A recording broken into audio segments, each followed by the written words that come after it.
his technology over there, we're also going to adjust the box here with the pull-up banner from our friends at Spirit of Tasmania. I'll get the sign, Penny. I used to have a sandwich board. Don't take your time, Penny, I'll be right. Thank you.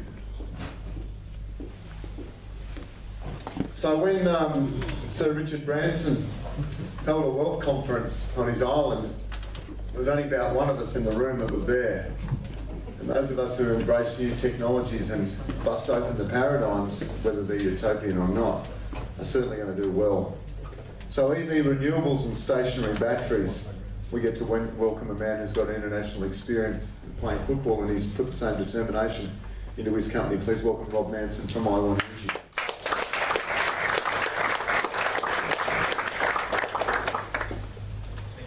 Oh, hang on.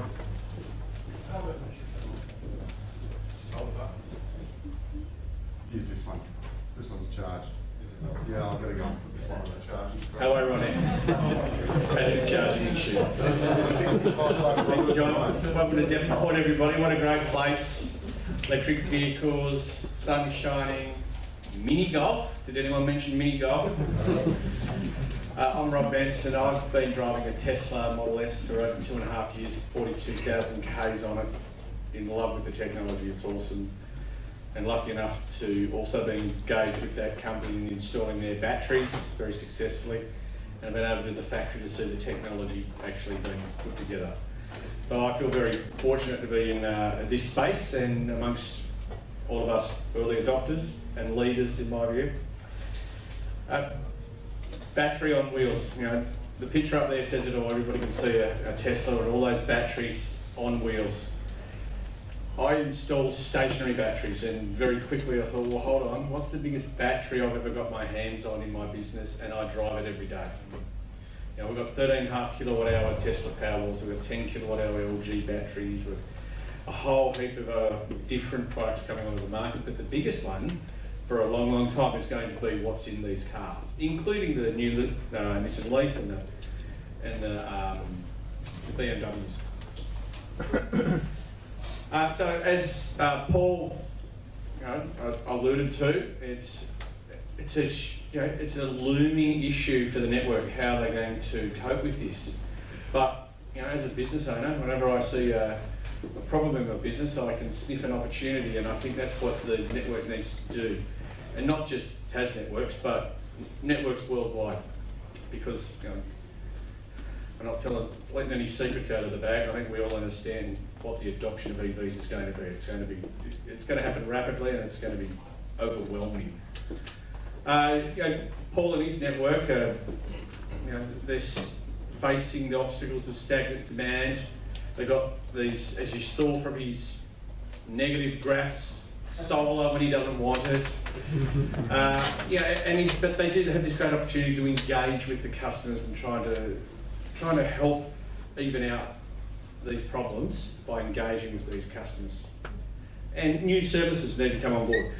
I'll just add that when I do charge my car at home, I use tariff 93 in Tasmania is only about 12 or 18 months old, and it's a peak and off-peak tariff.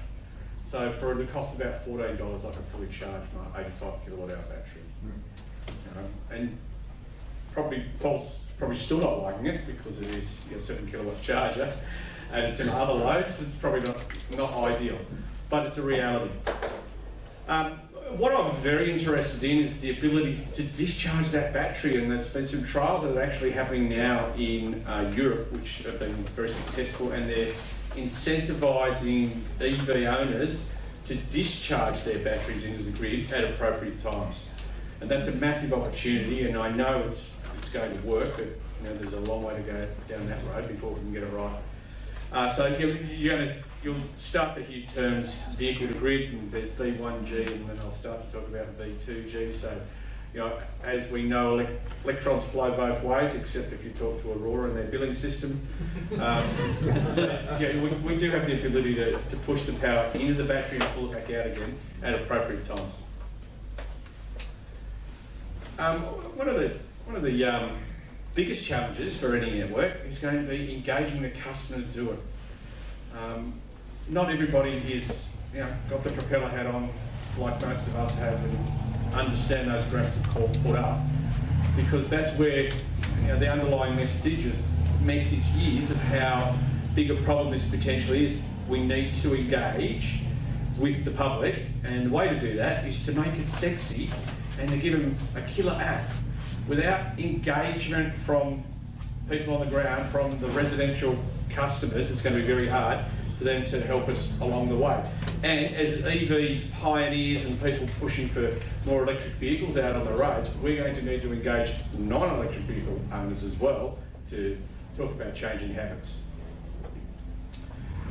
We've been lucky to work with a company in Canberra called Composite, which is a software hardware manufacturer, and they are doing great things integrating people's home batteries and solar into networks, into the infrastructure, and intuitively using algorithms to decide when that energy is going to be best used in the house, and learning about the consumption patterns of the house, etc. A similar sort of product could certainly be used with the same sort of algorithms to predict when the network has excess power, when might be a good time, send a message to an EV owner and say, go and plug your car in now. I have been on an electric speedboat and it's much more sophisticated than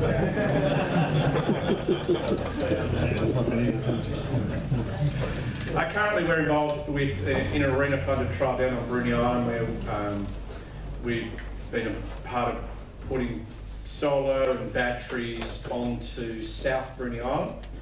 They have a very old 1947 undersea cable that's, if you're a Tasmanian, you know the risk about undersea cables with what happened with Basling. Bruny Island is 300 residents and 3,000 tourists when it swells during those peak times. So there's a big, big challenge for the network, and they've got this very old cable that may well overheat and snap at any day. So the concept of the trial is you put batteries in, we interface it with Composite, and Composite talks to the network. So come Good Friday, New Year's Eve, Christmas, show day, all those long weekends when all the shack owners migrate down there and don't care about the electricity bill because it's not their primary place of residence, they don't use a lot anyway. I'll turn all the heaters on and cook a roast, whatever the case may be. The demand spikes incredibly. So they have a 100 kilowatt diesel generator that being Tes Networks, that they don't really want to use. I applaud them for that. And they now have the ability to call on about 40 of these batteries, and they have the ability to push about 5 kilowatts per hour out to the grid. So they've got about twice the size of the diesel generator via technology, new technology, and a stationary battery. And that's exciting, and you'll see more and more of that happening. And it's already happening on the mainland with a thing called grid credits, so the same sort of concept, but the other rider here and the incentive for these battery owners is ARENA's funded the vast majority of it, so they're getting $20,000 solar battery systems for $3,000, but they get paid about $1 a kilowatt hour when Tas Networks does want that energy. So it's a real incentive for them. Now imagine if Verde Island, being a tourist island, had a fleet of electric vehicles for rental cars. And so there's 10 Nissan Leafs and they're 40 kilowatt hours. So straight away you've got potentially 400 kilowatt hours. You won't be able to push all that out during, all at once, but you'll be able to, you've got the ability to have 10 cars, 40 kilowatt hours each, 400 kilowatt hours.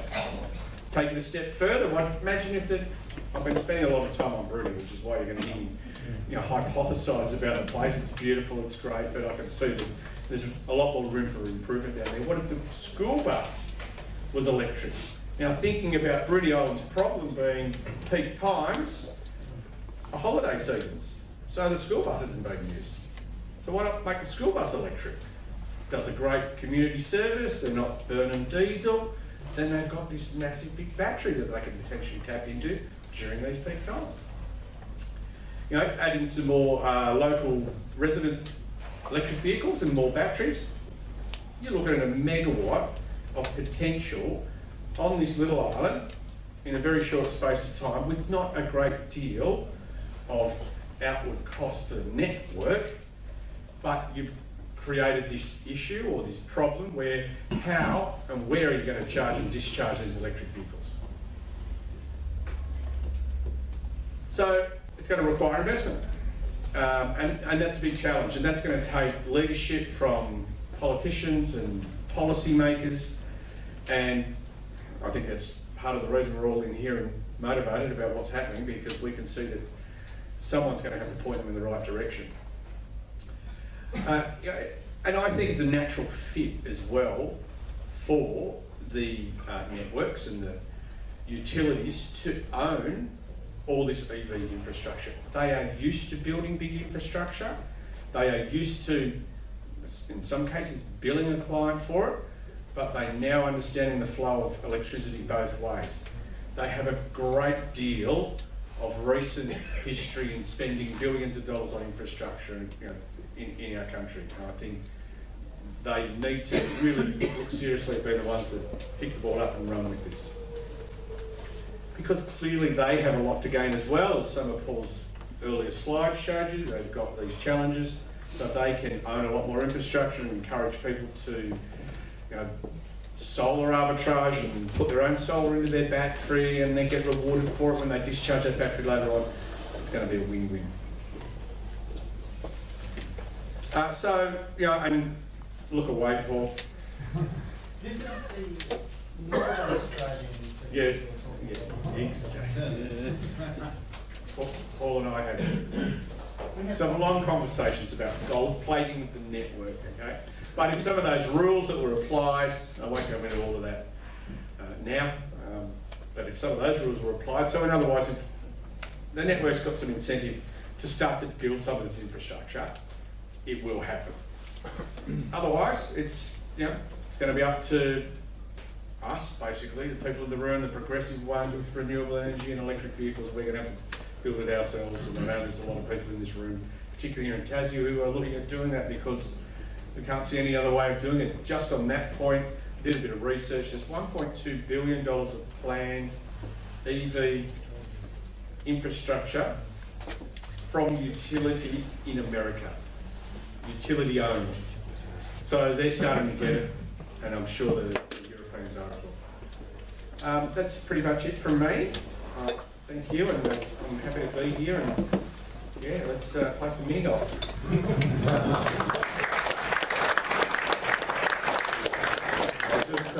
Rob, just before you sit down, a small token of our appreciation for some chocolates on behalf of the Verde Island Tourism and Promotion Council.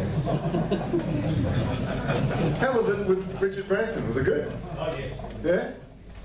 Well, you look twice as smart as your photo on Facebook. I would have never guessed. Well done. And you're Tasmanian? No, I'm Australian. Australian. You get a passport, dual citizenship? You missed that earlier on. I come down to America, Tasmania. We all do. That's the only way to do it.